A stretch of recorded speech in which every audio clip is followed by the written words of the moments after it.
जय माता दी भक्तों।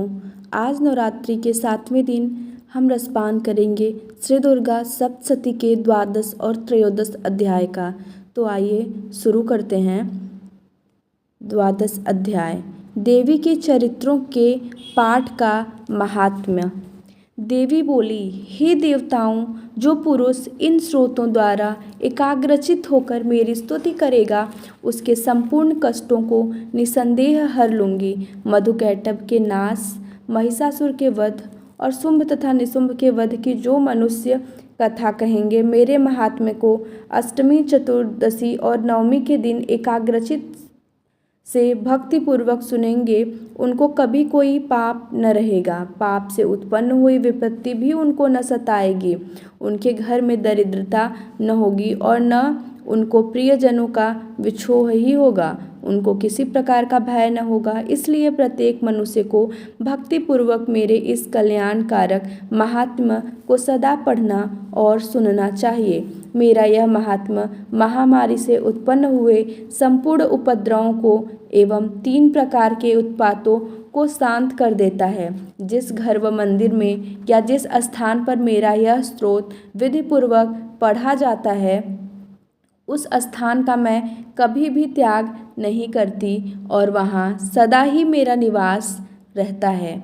बलिदान, पूजा, होम तथा महोत्सवों में मेरा यह चरित्र उच्चारण करना तथा सुनना चाहिए। ऐसा हवन या पूजन मनुष्य चाहे जानकर या बिना जाने करे, मैं उसे तुरंत ग्रहण कर लेती हूँ। और शरत काल में प्रत्येक वर्ष जो महापूजा की जाती है, उसमें मनुष्य भक्तिपूर्वक मेरा यह महात्म्य सुनकर सब विपत्तियों से छूट जाता है और धन धान्य तथा पुत्रादि से संपन्न हो जाता है। और मेरे इस महात्म्य व कथाओं इत्यादि को सुनकर मनुष्य युद्ध में निर्भय हो जाता है और महात्म्य के श्रवण करने वालों के शत्रु नष्ट हो जाते हैं तथा कल्याण की प्राप्ति होती है और उनका कुल आनंदित हो जाता है।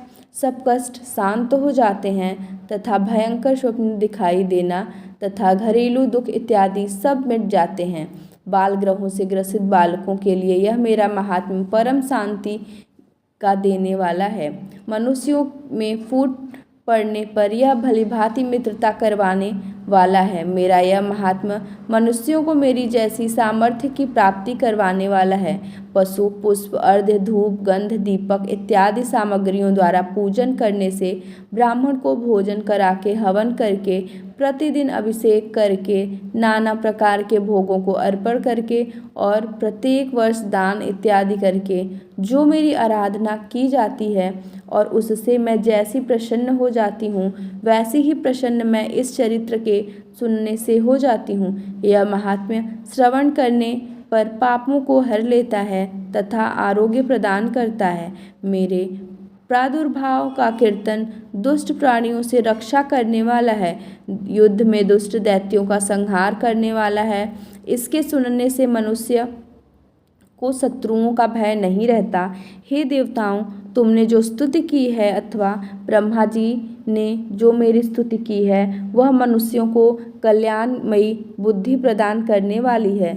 वन में सूने मार्ग में अथवा दावानल में घिर जाने पर, वन में चारों ओर से घिरा हुआ या शत्रुओं द्वारा पकड़ा हुआ, जंगल में सिंहों से, व्याघ्रों से या जंगली हाथियों द्वारा पीछा किया हुआ, राजा के कुद्र हो जाने पर, मारे जाने के भय से, समुद्र में नाव के डगमगाने पर, भयंकर युद्ध में फंसा होने पर, किसी भी प्रकार की पीड़ा से पीड़ित, घोर बाधाओं से दुखी हुआ मनुष्य मेरे इस चरित्र को स्मरण करने से संकट से मुक्त हो जाता है। मेरे प्रभाव से सिंह, चोर या शत्रु इत्यादि दूर भाग जाते हैं और पास नहीं आते। महर्षि ने कहा, प्रचंड पराक्रम वाली भगवती चंडिका यूँ कहने के पश्चात सब देवताओं के देखते ही देखते अंतर्ध्यान हो गई और संपूर्ण देवता अपने शत्रुओं के मारे जाने पर पहले की तरह यज्ञ भाग कर उपभोग करने लगे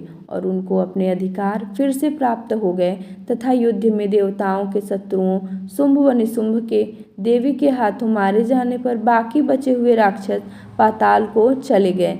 हे राजन, इस प्रकार भगवती अंबिका नित्य होती हुई भी बार बार प्रकट होकर इस जगत का पालन करती हैं, इसको मोहित करती हैं, जन्म देती हैं और प्रार्थना करने पर समृद्धि प्रदान करती हैं। हे राजन, भगवती ही महाप्रलय के समय महापारी का रूप धारण करती हैं और वही संपूर्ण ब्रह्मांड में व्याप्त हैं, और वही भगवती समय समय पर महाकाली तथा महामारी का रूप बनाती हैं और स्वयं अजन्मा होती हुई भी सृष्टि के रूप में प्रकट होती हैं। वह सनातनी देवी प्राणियों का पालन करती हैं और वही मनुष्य के अभ्युदय के सामने घर में लक्ष्मी का रूप बनाकर स्थिर हो जाती हैं तथा अभाव के समय दरिद्रता बनकर विनाश का कारण बन जाती हैं। पुष्प, धूप और गंध आदि से पूजन करके उसकी स्तुति करने से वह धन एवं पुत्र देती हैं और धर्म से शुद्धि बुद्धि प्रदान करती हैं। इस तरह से श्री दुर्गा सप्तशती का 12वां अध्याय समाप्त होता है। आइए अब श्री दुर्गा सप्तशती के 13वें अध्याय का रसपान करते हैं। राजा सुरथ और वैश्य को देवी का वरदान। महर्षि मेधा ने कहा, हे राजन, इस प्रकार देवी के उत्तम महात्म्य का वर्णन मैंने तुमको सुनाया। जगत को धारण करने वाली इस देवी का ऐसा ही प्रभाव है। वही देवी ज्ञान के देने वाली हैं और भगवान विष्णु की इस माया के प्रभाव से तुम और यह वैश्य तथा अन्य विवेकी जन मोहित होते हैं और भविष्य में मोहित होंगे। हे राजन, तुम इस परमेश्वरी की शरण में जाओ। यह भगवती आराधना करने पर मनुष्य को भोग, स्वर्ग तथा मोक्ष प्रदान करती हैं।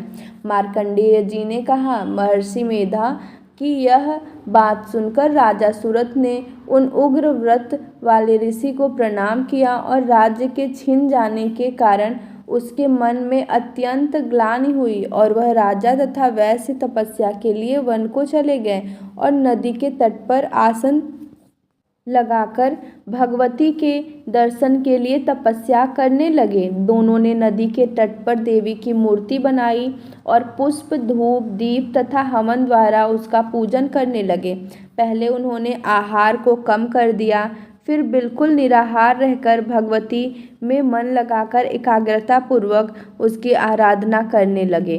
वह दोनों अपने शरीर के रक्त से देवी को बलि देते हुए 3 वर्ष तक लगातार भगवती की आराधना करते रहे। 3 वर्ष के पश्चात जगत का पालन करने वाली चंडिका ने उनको प्रत्यक्ष दर्शन देकर कहा। देवी बोली, हे राजन तथा अपने कुल को प्रसन्न करने वाले वैश्य, तुम जिस वर की इच्छा रखते हो वह मुझसे मांगो। वह वर मैं तुमको दूंगी, क्योंकि मैं तुम पर अत्यंत प्रसन्न हूँ। मार्कंडेय जी कहते हैं, यह सुन राजा ने अगले जन्म में नष्ट न होने वाला अखंड राज्य और इस जन्म में बलपूर्वक अपने शत्रुओं को नष्ट करने के पश्चात अपना पुनः राज्य प्राप्त करने के लिए भगवती से वरदान मांगा। और वैश्य ने भी, जिसका चित्त संसार की ओर से विरक्त हो चुका था, अतः भगवती ने अपनी ममता तथा अहंकार रूप आसक्ति को नष्ट कर देने वाले ज्ञान को देने के लिए कहा। देवी ने कहा, हे राजन, तुम शीघ्र ही अपने शत्रुओं को मारकर पुनः अपना राज्य प्राप्त कर लोगे। तुम्हारा राज्य स्थिर रहने वाला होगा। फिर मृत्यु के पश्चात आप सूर्य देव के अंश से जन्म लेकर सावर्णिक मनु के नाम से इस पृथ्वी पर ख्याति को प्राप्त करेंगे। हे वैश्व कुल में श्रेष्ठ, आपने जो मुझसे वर मांगा है वह मैं आपको देती हूँ। आपको मोक्ष के देने वाले ज्ञान की प्राप्ति होगी। मार्कंडेय जी कहते हैं, इस प्रकार उन दोनों को मनवांछित वर प्रदान कर तथा उससे अपनी स्तुति सुनकर भगवती अंतर्ध्यान हो गई। और इस प्रकार क्षत्रियों में श्रेष्ठ वह राजा सुरथ भगवान सूर्य देव से जन्म लेकर इस पृथ्वी पर सावर्णिक मनु के नाम से विख्यात होंगे।